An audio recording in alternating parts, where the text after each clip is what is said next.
kumva yuko hari umuhanga w'umunya-Irani mu bya siyanse wiciwe mu modoka wagira ngo ni impanuka isanzwe cyangwa se ibyago byahuriranye, bimwe mu gifaransa byitwa coincidence. Dore uko inkuru zavugaga. Allahu Akbar. As Iran buried its top nuclear scientist this morning, assassinated in his car by a hit team outside Tehran last Friday, there are vows for revenge. Umuhanga mu bya siyanse w'umunya-Irani yishwe mu buryo bumeze nko kwihorera. Yishwe na leta ya Israeli itumye ibisasu bikoreshwa na telecommande. Izi ni inkuru zacicikanaga mu itangazamakuru ryo ku isi yose.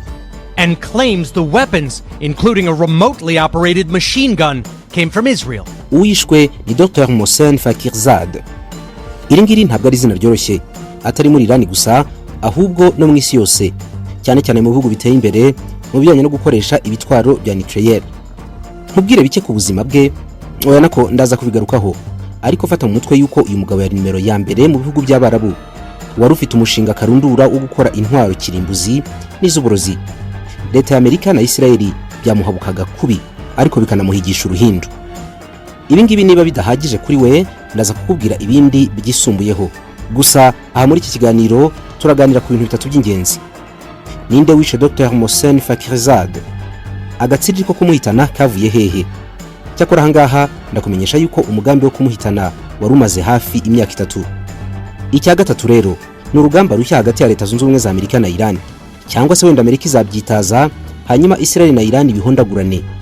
Urugamba se rwo rurashoboka cyangwa akaze kaba ariko kazi ka mbere ka Joe Biden? Ubundi zina Biden kubera ikiriza muri iyi dosiye. Fakhrizadeh was at the heart of the Iranian nuclear program and has been for years, not only the brains but also the passion behind it. So his assassination is really a significant event.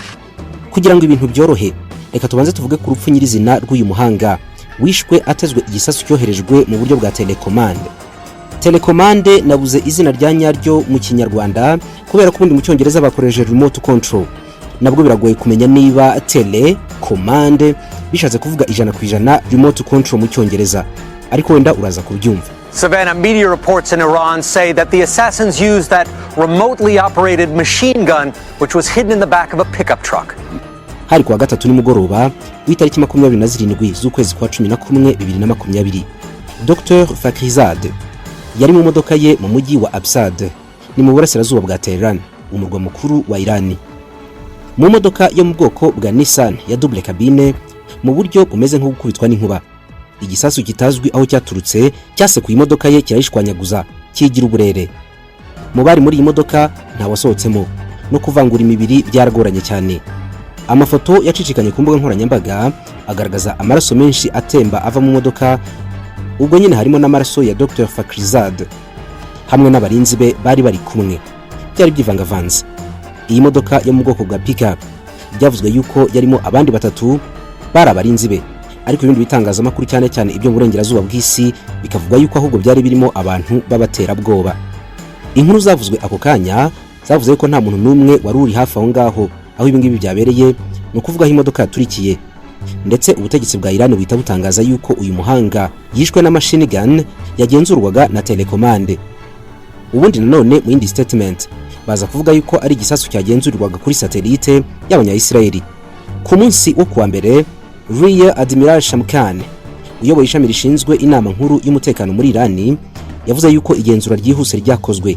Basanze uyu muhanga yarishwe n'ibisasu byoherejwe mu buryo bw'iyakure, no kuvuga a distance, ngo hakoreshejwe uburyo budasanzwe bwo kohereza ibisasu. Ibyuma by'ikoranabuhanga byo ku rwego rwo hejuru nibyo byatumwe gutera ibisasu kuri imodoka mu buryo bwapimwe neza cyangwa bwagenzuwe.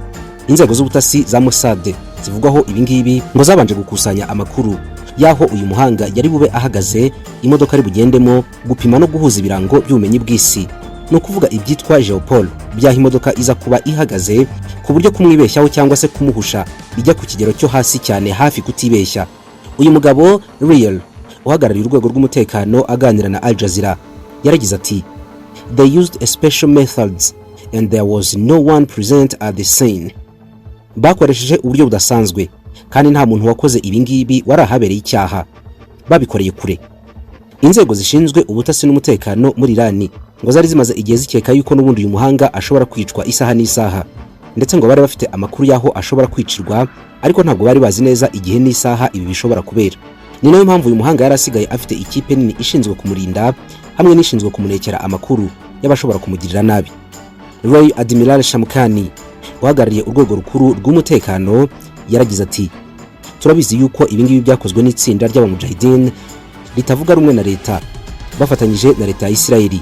Ubanza nasubiramo ati, turabizi neza yuko ibingibi byakozwe n'itsinda ry'abamujahideen ritavuga rumwe na leta bafatanyije kandi batewe inkunga na leta ya Isirayeli. Murabyumvise yuko Isirayeli komojweho nanone n'urwego rukomeye rushinzwe umutekano muri Iran. Isirayeli ihurita n'uyu mugambi wo kwivugana uyu muhanga w'umuscientiste muri Iran. Iki ngiki ni ikibazo cya kabiri nagombaga gusubiza ubyibuke ngitangira. Wumvise amagambo ya minisitiri ushinzwe ubutasi muri Isirayeli bwana Eli Cohen, wagira ngo iki gihugu kirarengana rwose, nta n'ahantu gihuriye n'uyu mugambi wo guhitana uyu muhanga w'umunya-Iran. Ubwo ibingibi byari bikimara kuba, bwana Eli Cohen ushinzwe ubutasi yagiye mu itangazamakuru kuwa mbere avugira kuri radio imwe ati, ntabwo nzi mu by'ukuri ikiri inyuma y'urupfu rw'uyu muhanga w'umunya-Iran. Bari bamaje niba leta ye atari yakoresheje ubuhanga bwa satellite cyangwa bwa remote control ikagaba igitero gikaze cy'ibisasu ku muhanga wo muri Iran wakoraga ibitwaro kirimbuzi abikorera leta. Yarabihakanye rero avuga yuko atabizi. Nyamara ariko umwe mu bantu bakomeye muri Isirayeli bavugishijwe na The New York Times yaragize ati, isi yari mu byago bikomeye cyane kubera umugambi w'uyu muhanga, ahubwo isi kwiye gushimira leta ya Isirayeli. Uyu mugabo amazina ntabwo yigeze atangazwa, ariko birashoboka yuko ari umwe mu bakomeye cyane mu butasi bwa Mossad bwo hanze y'igihugu. Kwica uyu muhanga ni umugambi Isirayeli yari imaranye hafi imyaka 3. Uti gute? Mu myaka 2 ishize, minisitiri w'intebe wa Isirayeli Benjamin Netanyahu yari imbere y'abategetsi batandukanye barimo perezida wa Amerika bwana Donald Trump avuga imiterere y'amasezerano mpuzamahanga yari yasinywe yo kugabanya iyubakwa ry'ibisasu kirimbuzi n'iby'ubumara. Byari mu rwego rwo kurega Iran imbere y'umuryango mpuzamahanga, agaragaza yuko amasezerano Iran yashyizeho umukono mu 2015 itigeze yubahiriza. Ndetse ngo niba ibintu bikomeye gutya, Isirayeli ubwayo izakemura ikibazo byihuse ariko ifatanyije na leta zunze ubumwe za Amerika. Benjamin Netanyahu ati, Tonight we're going to show you something that the world has never seen before. Tonight we are going to reveal new and conclusive proof of the secret nuclear weapons program that Iran has been hiding for years from the international community in its secret atomic archive. We're going to show you Iran's secret nuclear files. You may well know that Iran's leaders repeatedly deny ever pursuing nuclear weapons. Uyu mugoroba tugiye kwerekana ibimenyetso bishya Irani yafatanywe bigaragaza yuko ikora intwaro kirimbuzi mu ibanga. Nakazi kagaragaza ubuhangange bw'ubutasi bwacu bwabashije kubona ibihumbi by'inyandiko na za miliyoni z'amasede agaragaza ibyo mugambi mubisha. Iran lied big time. Iran yarabeshye. Netanyahu yari yarakaye cyane. Page ibihumbi 55 by'inyandiko zibanga. CD ibihumbi 55 nabyo biriho amajwi y'ibanga, amafoto n'inyandiko by'ibanga. Byose byahishuwe na Netanyahu avuga yuko ubutasi bwa Mossad bwabashije kuba kuri inyandiko mu buryo bugoye cyane mu butasi bw'igitangaza babigeza muri Isirayeli. Mu buryo bwo kumurika bumeze nka PowerPoint mumenyereye mu nama, nibwo mu kanwa ka Netanyahu ku nshuro ya mbere no ku nyandiko yagaragazaga hasohotse izina rimwe turimo tuvugaho uyu munsi. A key part of the plan was to form new organizations to continue the work. This is how Dr. Mohsen Fakhrizadeh, head of Project Ahmad, put it. Remember that name, Fakhrizadeh. Dr. Mohsen Fakhrizadeh. Netanyahu ntabwo yari indimi. Remember that name, Fakhrizadeh. Yagaragaje yuko uyu nguyu ari we bwonko bw'umushinga wa Iran wo gukora ibitwaro kirimbuzi. Guhera iri joro uyu mugabo yagiye mu biringiro n'imboni z'ubutasi bwa Isirayeli n'ubw'abanyamerika. Yatangiye guhigishwa uruhindu. Gahunda ntabwo kwari kuganira, kwari kumuca umutwe. Trump wari muri iyi nama yahagurutse arakaye cyane, avuga yuko leta zunze ubumwe za Amerika idashobora kwihanganira Iran n'uyu muhanga wayo wari usanzwe acungiye umutekano bidasanzwe. Isirayeli ikoresheje ubutasi bwayo bumaze kubakasha, yakoresheje abarwanyi b'abahezanguni baba mujahideen basanzwe barwanya leta ya Iran, nibo ngo barashe imodoka ya Dr. Mohsen Fakhrizadeh watumweho ibisasu karahabutaka hakoreshejwe satellite, nawe yakoreshwaga na remote control cyangwa se telecommande. niba ariko twabyita. Ndi kugenda nsubiza ikibazo ku kibazo mu bibazo twatangiriyeho. Icya gatatu, ese birashoboka yuko rwaba ari urugamba rushya hagati ya leta ya Tehran n'iya Tel Aviv, no kuvuga Irani na Israeli? Kuki se muri uyu mugambi ubundi hazamo izina Joe Biden?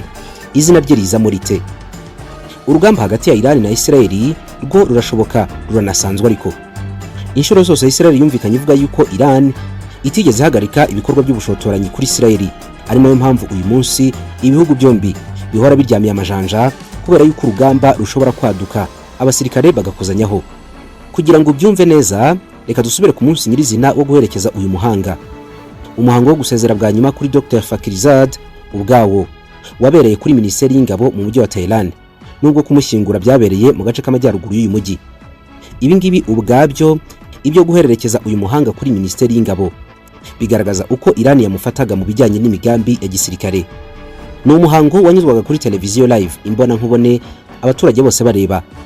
Benshi mu baturage bashotse imihanda muri Tehran bajya kwamagana leta ya Israeli na Amerika, banasaba leta gukora ibishoboka byose igahorera amaraso ya Dr. Fakhrizad. Umuhango wo kumuherekeza warimo abantu bakomeye gusa mu gisirikare cya Iran.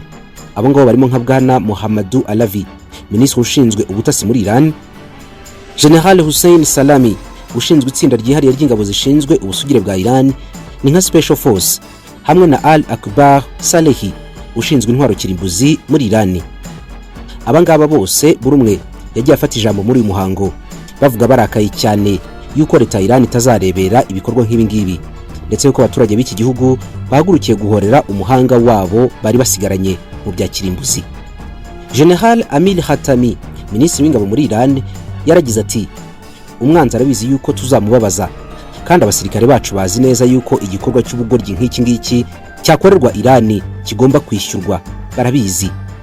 Mu ijambo ry'umuyobozi w'ikirenga wa Iran, nyiricyubahiro Ayatollah Ali Khamenei, yavuze yuko Iran igiye gupfukamisha umuntu wese wihishe inyuma y'urupfu rw'uyu muhanga wari ntagereranywa mu bijyanye no gukora ibitwaro kirimbuzi. Yabaye nk'utangiza intambara ku buryo bweruye. Byanasubiyemo na Perezida wa Iran Hassan Rouhani, bose batangaza yuko igihugu cyabo kigiye gutanga ibihano kitababarira. Ibihano bitazibagirana na gatoya kuri leta ya Israeli yakoze amakosa yo kurasa umuhanga wa Iran. Harya ubwa nyuma nari navuze yuko nsubiza ikihe kibazo, ni ikihe? Dr. Hussein Fakhrizad ni muntu ki? Ubanza ari cyo ngicyo. Ruhuka amasegonda make mu gihe ndi kubitekerezaho. Amazina ye ni Hussein Fakhrizad Mohabbad. Impamvu wumva bigoye gutya kubivuga nuko ari imvugo za kera z'igiperesi, ni kera cyane. Yavutse mu 1958, akaba umusirikare ku ipeti rya Brigadier General mu ngabo za Revolutionary Guard Corps. Izi ngabo zashinzwe ubundi mu 1979 ku itegeko ry'umuyobozi w'ikirenga wariho icyo gihe, nyiricyubahiro Ayatollah Ruhollah Musavi Khamenei. Izi ngabo yagiyemo zari zifite inshingano zihariye zo kurinda ubusugire bw'imipaka n'ikirere bya Iran. Ibi ngibi benshi ntabwo babimuziho kubera yuko igihe kinini cyane yakimaze muri laboratoire no mu bushakashatsi. Ni inzobere ubusanzwe yize muri kaminuza ibijyanye n'icurwa ry'intwaro kirimbuzi no gukoresha ubutare bwa nucleaire. Wabyigishije muri kaminuza zitandukanye nka Shahid Behenshti, anabikoraho ubushakashatsi nyuma yo kubihererwa impamyabumenyi y'ikirenga ya PhD muri kaminuza ya Isfahan. Guhera mu 2000 yinjiye mu kanama gashinzwe umutekano ka Iran, ashinzwe mu bushakashatsi bw'intwaro kirimbuzi, maze mu 2010 ashinga ikigo cyihariye cyitwa Organization of Defensive Innovation and Research, cyari gifite intego yihariye kandi imwe gusa: guteza imbere intwaro kirimbuzi ziteye imbere ku buryo zijya hejuru y'izindi zose zihari mu isi. Mu 2015 ku butegetsi bwa Obama, leta ya Amerika yateguye amasezerano yagombaga gusinywaho n'ibihugu binyuranye mu isi bizwiho gukora intwaro kirimbuzi. Gusinya amasezerano byavugaga yuko uwayasinyeho wese, harimo na Iraq, bagomba guhita bahagarika ikorwa ry'ibitwaro kirimbuzi, kandi Iran yemera kuyasinya. Iran rwose ku mugaragaro yemeye yuko igiye guhagarika ikorwa ry'ibitwaro kirimbuzi ndetse ikanasenya inganda yari ifite. Ariko mu buryo bw'ibanga, Dr. Fakhrizad ahabwa guhita ayobora umushinga wihariye witwa Ahmad. Ni umushinga n'undi wari uhari uhasanzwe washinzwe mu 1980 ugamije gucura ibitwaro kirimbuzi. Ubwo ni ukuvuga yuko gucura ibi bitwaro byarakomeje. Nyuma y'imyaka 3 rero aya masezerano asinywe, nibwo Mossad y'Abanya-Israeli yakoze operation yo gukusanya amakuru yose ajyanye n'iminyobo n'imihaga Iran yakoreragamo ibi bitwaro kirimbuzi. Inyandiko basahuye mu buryo bw'ubuhanga nizo mwumvise Benjamin Netanyahu yamurikiraga isi yose mu buryo bwa rusange avuga yuko Iran yabeshye isi. Amerika na Donald Trump bihaye intego yo kurangiza ibikorwa nk'ibi ngibi byo gucura ibitwaro kirimbuzi. Mu byo bagombaga gukora bwa mbere hari harimo guhitana uyu muhanga, ariko uko byagaragaraga Donald Trump yabigenzemo gakeya. Amakuru rero atizewe avuga yuko Biden akimara gutsinda amatora avuga yuko ikipe ye mu gihe yatangiraga gukorana bya hafi n'ikipe ya Trump kugira ngo bahererekanye ubutegetsi neza, ngo asabye Trump guhitana uyu muhanga mu buryo bwihuse kugira ngo azajyeho ikibazo cy'uyu muhanga cyararangiye. Uyu munsi isi yose itegereje ikintu gishobora kuvuka hagati ya leta ya Amerika ndetse na Irani, cyangwa se leta ya Irani na Israeli. Muri makeya, Dr. Fakhrizad yari ubwonko bw'umushinga wose wa Iran mu bijyanye no gucura ibitwaro kirimbuzi. Mwakoze rero mwese kubana nanjye, mbifurije ibihe byiza.